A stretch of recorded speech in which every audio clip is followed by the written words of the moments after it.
We're getting into that era of Marvel that I've only ever seen once. So I was even more excited to return to some of these projects to see if I still enjoyed them as much as I did upon first viewing, or if I discovered some newfound appreciation for any of them.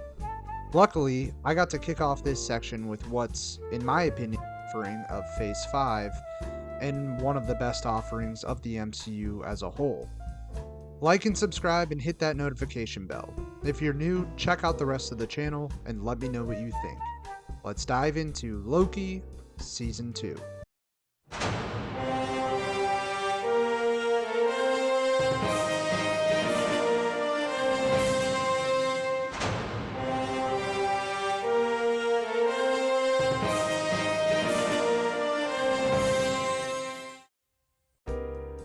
This season picks up right where Season 1 ended at a thrilling pace. Loki discovers that he is uncontrollably slipping through time between the past, present, and future. He assembles a team to locate Sylvie and hopefully rescue the TVA in the universe from impending doom. This season is exciting, and I think I honestly prefer Season 1. Season 1 did a fantastic job at constructing this section of the MCU and introducing us to the TVA, its employees, and its secrets. But the one aspect that hindered Season 1, in my opinion, was its pacing. It had a lot of legwork to do and ground to cover to establish all of these new characters and this organization, so understandably it's going to be a bit slow to start out. Season 2 addresses this issue. Each episode is competently paced, they're all very enjoyable, and they all have very engaging hooks that lead into the next episode. Now, I will admit there are two negative aspects of Season 2 that keep it from being near perfect. Number one, it feels like a piece of this show is missing. Between episodes 1 and 2, there seems to be a significant time jump. Loki and Mobius apprehend Brad and discover General Dox's plan to eliminate numerous branches. Now, this is fine, and it's a compelling piece of the narrative, but in between episodes 1 and 2, Brad lives pretty much an entire life on his timeline, establishing a career as an actor. Dox's plan, by the time that Loki and Mobius discover it, is very well developed and in formation. And when we jump from episode 1 to episode 2, it's just a bit jarring. It feels like there is an episode or pieces of both episodes that have been cut out. It's not a huge problem because it doesn't take long to decipher what's going on. I just feel like these first two episodes could have been laid out and edited in a more cohesive fashion. Secondly, Renslayer, Miss Minutes, and Brad are pretty much forgotten about after episode 4.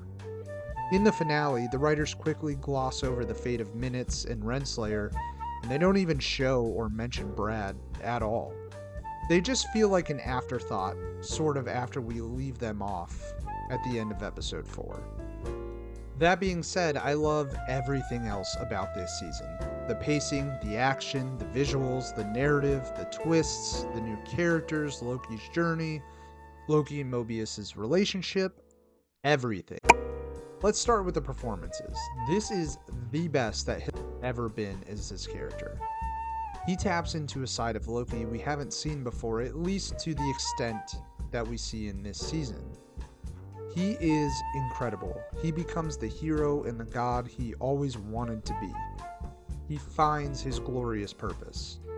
The highlight for me is in the finale. After spending centuries learning everything he could about physics, engineering, etc., Loki time slips back to the TVA just before the temporal loom explosion. And Hiddleston taps into every possible emotion in this scene for this character. In like a 5-minute span. It's amazing.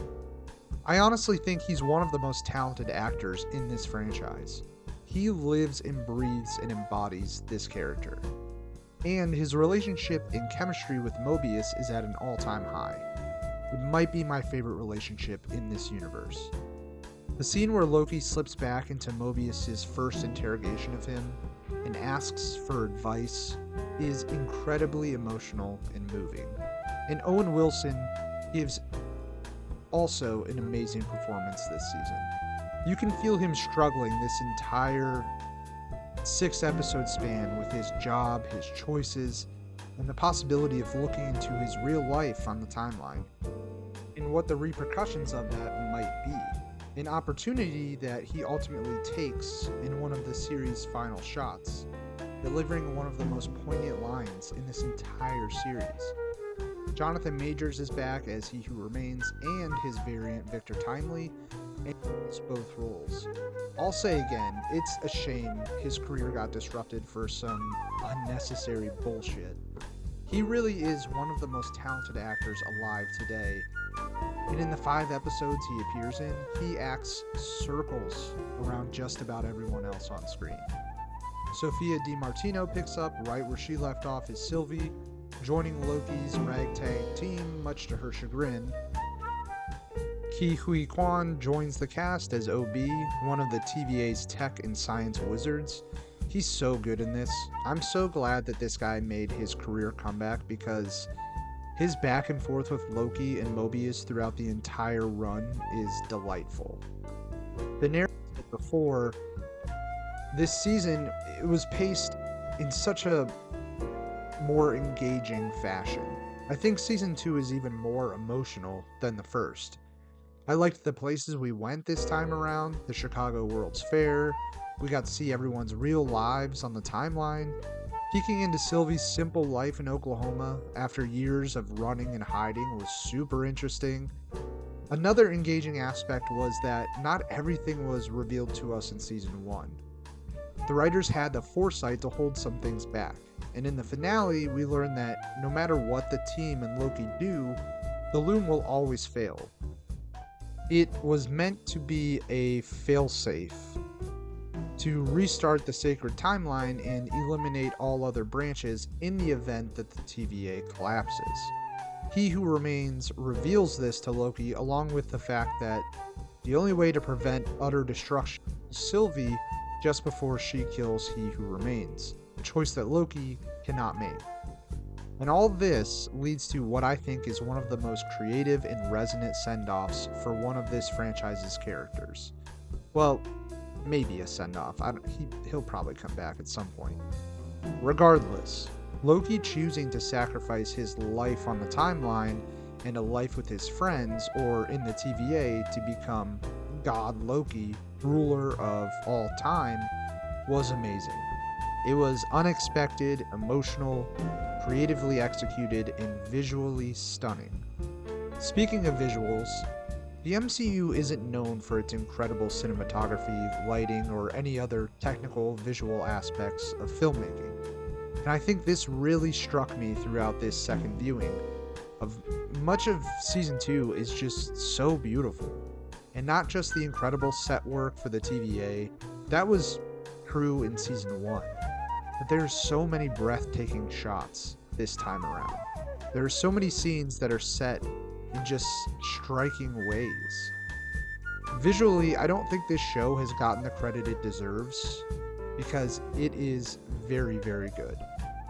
I could go on and on about this show. To me, it is spectacular. The narrative, the performances, Loki's journey, the visuals, everything is done so well. Even simple things like Mobius and Loki just having a deep conversation over slices of pie. It's somehow insanely compelling. In fact, that's my favorite aspect of this show, the depth of its philosophical questions, how it wrestles with big ideas like free will, choice, and deriving meaning and purpose from the difficult obstacles that we encounter throughout life. I think that's why this series sticks with me so much. Unlike a lot of the MCU's original series, it's not just a comic book show, it's more than that. It's something compelling, something that aims to inspire and provoke its audience. It's something real.